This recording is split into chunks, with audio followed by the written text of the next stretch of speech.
This one was done at Jungle City Studios on a vintage 251, Elam 251 with an AC 701 tube for the nerds out there.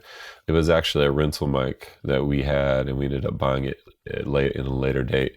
But that was the mic, and then it was a Avalon 737 mic pre and a Tube Tech Seal 1B compressor. A lot of people ask why I don't use the Neve on her, and I love the Neve on vocals, don't get me wrong. But with her, the Neves tend to crackle when you turn the pre-gain, and there's 5 dB steps there.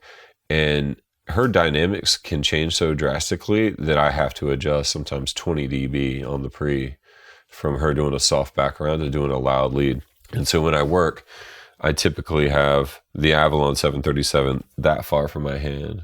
So, you know, if she starts building up, I'll grab it and I can turn it down quick, or I can ride it in a nuance. In the 737, it sounds great.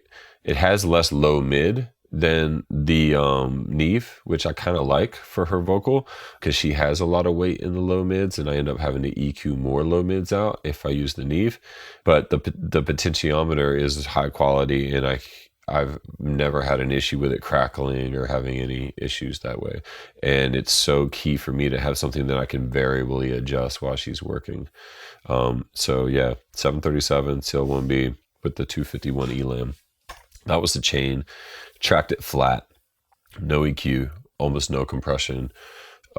Again, being that she's so dynamic, I don't compress her a lot on the way in. If she sings at her max volume, it might do 3 dB of compression with a relatively slow attack, fast release, because I want to be able to make those decisions later. And while I'm recording, I'm clip gaining and trimming and leveling everything out to get it more even before it hits the compression. So that's a little backstory on just how I record vocals with her. After discussing the mic chain, let me get into these plugins. This one I didn't use. I think I had a little bit more aggressive setting, and then this one's a little less.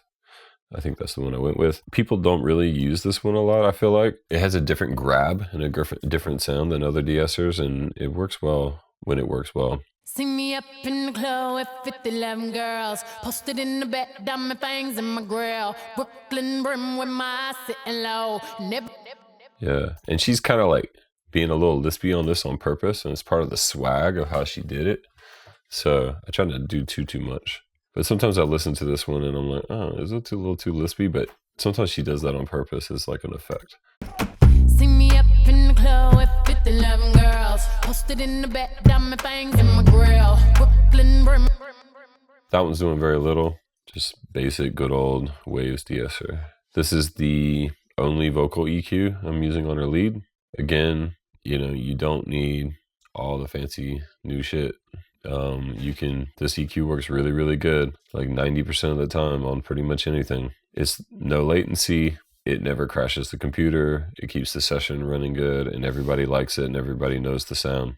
See me up in the club with 50-11 girls, posted in the bed, diamond fangs in my grill, Brooklyn brim with my eyes sitting low. And every boy in here with me got that smoke, and every girl in here gotta look me up and down.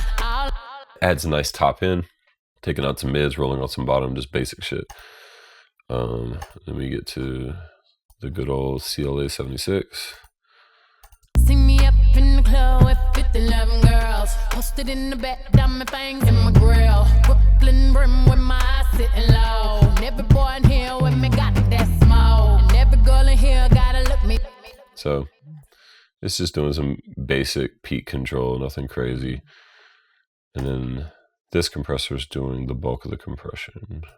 Me up in the club with 50-11 girls, posted in the bed, diamond fangs in my grill, Brooklyn brim with my eyes sitting low. And every boy in here with me got that smoke, and every girl in here gotta look me up and down.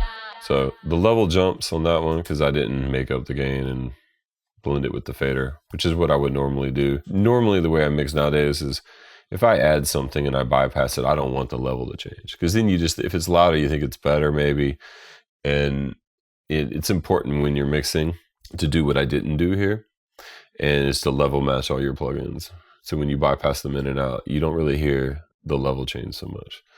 But Either way, I think we can all hear that it's grabbing the vocal in a really musical way, and it's just keeping her right where she needs to sit with that 808 and drums and everything else that's happening around her.